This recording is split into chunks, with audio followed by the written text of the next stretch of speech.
नमस्कार, जय हिंद, वंदे मातरम। मेरा नाम शुभम चौहान और आप देख रहे हैं हमारा चैनल गली मोहल्ला। हमारा कहिए आपका चैनल, क्योंकि आप लोगों को हमें इतना भरपूर प्यार मिला है और यूट्यूब पर हमारे लगभग 2.5 लाख तक व्यूज़ आ रहे हैं, जो कि आप सभी की मेहनत है और आप सभी का प्यार है। तो हम लगातार आपकी, जैसे आप सभी को जानकारी है, अभी पिछले कुछ दिनों पहले 10th और 12th का सीबीएसई बोर्ड का रिजल्ट आया और कुछ ऐसे बच्चे हैं जिन्होंने वाकई में हैरान कर देने वाला रिजल्ट हासिल किया और जिन्होंने अपने गांव का, परिवार का, स्कूल का नाम रोशन किया है। और कुछ बच्चे ऐसे भी हमें लगातार मिल रहे हैं जिनके ऊपर कह सकते हैं कि दुखों का पहाड़ भी टूटा और फिर भी उन्होंने सफलताओं की एक ऐसी इबारत लिखी, सफलताओं की एक ऐसी कहानी लिखी जो शायद अब कभी नहीं मिट पाएगी। एक ऐसी बिटिया, एक ऐसी गुड़िया हमारे साथ है। गांव हज्जरपुर, शिकारपुर की रहने वाली ये बिटिया, जिसने इस गांव का, इस क्षेत्र का नाम रोशन किया है। और आज से लगभग 5-6 साल पहले इनके पिताजी का हार्ट अटैक के कारण देहांत हो गया था। परिवार पर दुखों का पहाड़ टूटा। अगर ये कोई एक आम आदमी होता या कोई हमारी तरह, आपकी तरह, इस तरह का कोई व्यक्ति होता तो वो शायद राह, या कहते जिस राह पर हम चलते हो उस राह को छोड़ देता। पर इस बिटिया ने वाकई में, जो पिताजी का सपना था कि मेरी बिटिया पढ़ेगी, नाम रोशन करेगी, अच्छे नंबर लाएगी, उस सपने को पूरा किया और 12th क्लास में 96 पॉइंट कितने 0.2% लाकर क्षेत्र का, स्कूल का और अपने उन पिताजी की जो सपना था उनको पूरा किया, नाम रोशन किया है। तो बिटिया से जानेंगे इनकी सफलता का राज और क्या थी इनकी पढ़ाई की वो स्ट्रेटेजी, जिससे कि और छात्र जो तैयारी कर रहे हैं वो भी इनसे कुछ प्रेरणा ले सके। और वाकई में अगर आप लोग जितनी इस बिटिया से, इस गुड़िया से प्रेरणा ले सकते हैं, आप लीजिए। चले, अब हम ज़्यादा बातें आपसे ना करते हुए सीधा बिटिया जी से पूछेंगे। और आप लोगों के लिए वीडियो बहुत ज़रूरी है, तो कृपया करके इसको पूरी देखना। बिटिया जी, सबसे पहले तो आप अपना नाम बताइए। Good evening everyone, myself Yashi Gupta. Yashi Gupta ji इनका नाम हुआ। यशी गुप्ता जी, 12th में कितने नंबर आए आपके? 96.2%। 96.2%। अच्छा गुड़िया जी, आप ये बताइए, यशी गुप्ता जी, आप इस सफलता का क्रेडिट किसको देना चाहेंगे? सबसे पहले तो मेरे मामा, जो मुझे बहुत सपोर्ट करते हैं, और मेरी नानी, मम्मी, जिन्होंने मेरा साथ बिल्कुल नहीं छोड़ा, और मेरे पापा, जो मेरे सेकंड डैड हैं, और उन्होंने मुझे थ्रू आउट द लाइफ बहुत ज़्यादा सपोर्ट किया है, स्टडीज़ हो या कुछ भी किसी से भी रिलेटेड हो। और जैसे गांव का माहौल है, तो आई थिंक मैं अकेली होंगी जो इतनी दूर जाती हूँ पढ़ने के लिए, लेकिन मेरे मामा ने कभी मुझे रोका नहीं कि ऐसा है, क्या ज़रूरत है, ऐसा कभी नहीं किया। मामा ने थ्रू आउट द लाइफ मुझे सपोर्ट किया है। और अभी भी जैसे मेरी 12th की क्लास का मतलब रिज़ल्ट आ गया है, अभी भी मैं सीए की तैयारी कर रही हूँ। मैं सीए प्रोफेशन परस्यू करना चाहती हूँ। उसमें भी मेरे मामा और जो मेरे डैडी हैं वो पूरा मुझे सपोर्ट कर रहे हैं। और जो भी मेरे टीचर्स हैं, जिन्होंने मुझे, अगर मैं कभी भी डाउन फील करती हूँ तो मुझे हर मोमेंट पे मोटिवेट करते हैं और कभी भी डाउनफॉल नहीं होने देते। कभी मैं अगर डिप्रेस फील करती हूँ तो बेसिकली मैं कुछ टीचर्स का नाम लेना चाहूँगी, जैसे कि सुषमा मैम, विभोर सर और मोनिका मैम। ये तीनों टीचर्स ने इतना ज़्यादा सपोर्ट किया है कि मैं आपको बता नहीं सकती। मोनिका मैम तो इतनी ज़्यादा मतलब अच्छी हैं कि अगर मैं रात को 9 बजे भी मुझे एग्ज़ाम के टाइम कोई डाउट आया और मैंने कॉल किया, तो कभी भी उन्होंने कभी ऐसा नहीं दिखाया कि ओ माय गॉड कॉल कर दिया, या इरिटेट नहीं हुई कभी। अच्छे से बिल्कुल कामनेस के साथ बताया। और लाइफ में 3 चीज़ें सबसे ज़्यादा इम्पॉर्टेंट होती है। एक लाइफ का मंत्रा है DDC, D for determination, D for devotion and C for commitment. ये तीनों बहुत ज़्यादा इम्पॉर्टेंट होते हैं। आप अपनी लाइफ में अगर एक बार कुछ ठान लो कि तुम्हें ये करना है, तो कोई भी ऑब्स्टेकल आपको रोक नहीं सकता उस गोल को अचीव करने के लिए।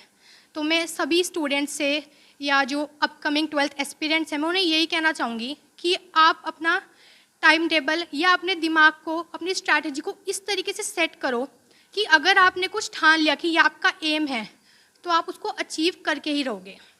हम ये कह सकते हैं कि nothing is impossible, everything is possible. अच्छा, आपकी पढ़ाई की स्ट्रेटेजी क्या रही? आप कैसे टाइम टेबल क्या था, आपका शेड्यूल क्या था? क्योंकि बहुत से बच्चे जानना चाहते हैं कि जिन बच्चों ने अच्छे नंबर लिए हैं तो उनका टाइम टेबल में कुछ चेंजेस होगा या कुछ अच्छा होगा, तो आप बता सकते हैं?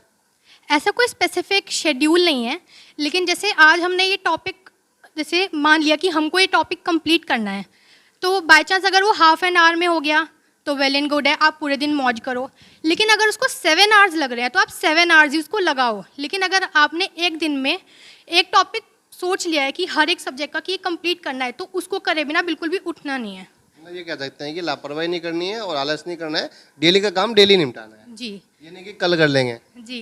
प्रोक्रेस्टिनेशन एक ऐसा वर्ड है जो किसी भी इंसान में नहीं होना चाहिए। प्रोक्रेस्टिनेशन मतलब टाल मटोल, कि चलो आज नहीं मन कर रहा, आज ये फंक्शन जैसे है। अमूमन स्टूडेंट करते हैं कि भैया अभी तो एग्जाम में पूरा साल पढ़ा है, पढ़ लेंगे, फिर 6 महीने आ जाते हैं, फिर 3 महीने आ जाते हैं, फिर 1 महीना, 1 हफ्ता, फिर 1 दिन भी आ जाता है, अब तो कल एग्जाम है, कोई नहीं देखा जाएगा जो होगा, ऐसे भी होता है।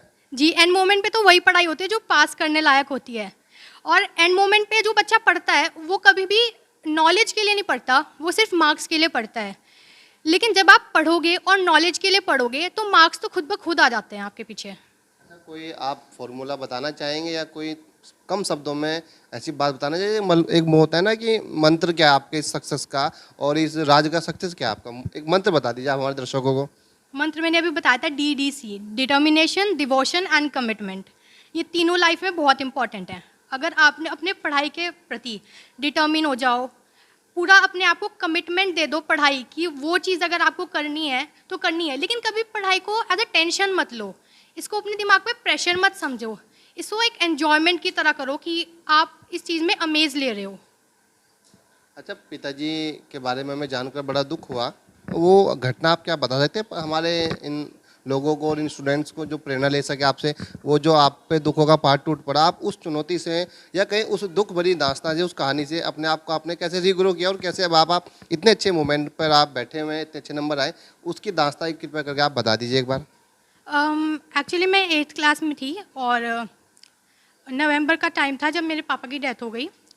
उस टाइम पे तो बिल्कुल मन नहीं था पढ़ाई में बिल्कुल भी। लेकिन जो मतलब सबसे ज़्यादा मुझे सपोर्ट किया वो मेरे मामा ही हैं। और बड़े दुख के साथ कहना पड़ रहा है कि इन मामा के साथ एक और मामा थे जिनकी भी डेथ हो गई है 3 महीने पहले।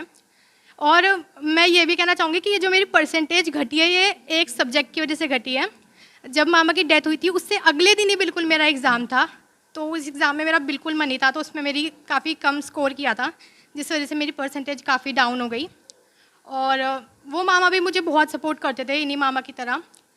लेकिन पापा की डेथ के बाद दुख तो रहा, लेकिन सबसे ज़्यादा जो हौसला है वो और बढ़ गया कि पहले तो जैसे लाइटली था, पढ़ रहे हैं हम, पहले मौज के लिए पढ़ते थे, सिर्फ मार्क्स के लिए पढ़ते थे, अब अपने गोल के लिए पढ़ते हैं।